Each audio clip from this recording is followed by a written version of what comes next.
ప్రపంచ జనాభా దినోత్సవ ప్రచార వారోత్సవాల సందర్భంగా కాకినాడ జిల్లా వైద్య ఆరోగ్య శాఖ ఆధ్వర్యంలో అవగాహన ర్యాలీ నిర్వహించారు.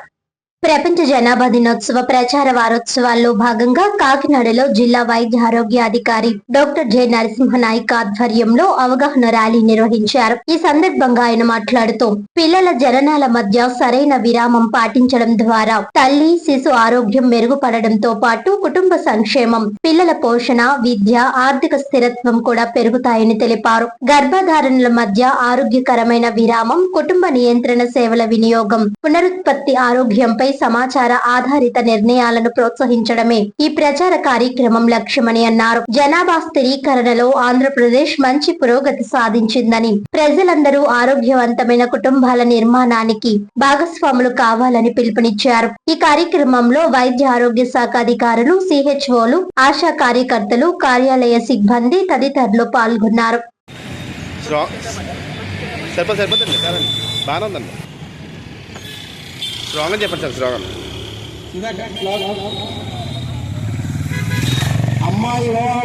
ప్రోగ్రామ్ ఆఫీసర్స్ కి, MLHLPs కి, మీడియా మిత్రులకి, ఎలక్ట్రానిక్ ప్రింట్ మీడియా మిత్రులకి అందరికీ కూడా ధన్యవాదాలు తెలియజేస్తూ ఆశాలకి ధన్యవాదాలు తెలియజేస్తాము. ఈ క్యాంపెయిన్ లో భాగంగా 11 నుంచి 18వ తారీఖు వరకు స్పెసిఫిక్ క్యాంపెయిన్, అలాగే క్యాంపెయిన్ తో పాటు ఎవ్రీ డే కూడా మనము స్పెసిఫిక్ గా ఎలిజిబుల్ కపుల్స్ కి ప్రమోట్ చేస్తుంటాము. దీన్ని విరివిగా పబ్లిక్ లో తీసుకెళ్తారని చెప్పేసి, అలాగే పాపులేషన్ మేనేజ్మెంట్ అందరూ సహకరిస్తారని చెప్పేసి అవకాశం ఇచ్చిన అందరికీ కూడా ధన్యవాదాలు తెలియజేస్తున్నాము.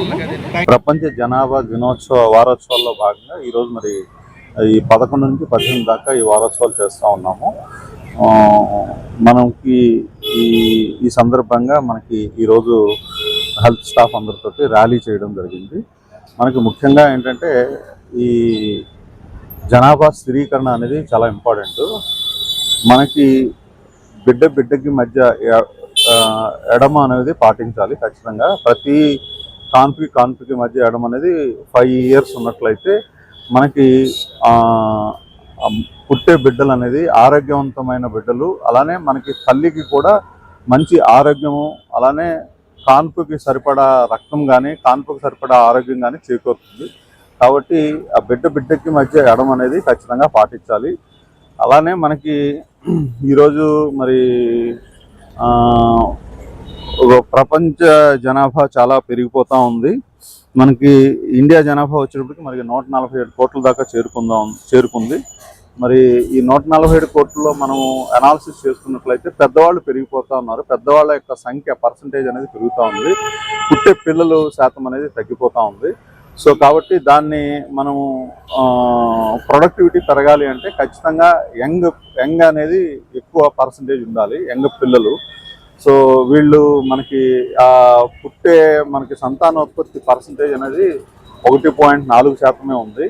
సో దాన్ని పెంచాల్సిన అవసరం ఉంది. దాని గురించి ప్రభుత్వం కొత్త పథకాలను కూడా ప్రారంభిస్తూ ఉంది.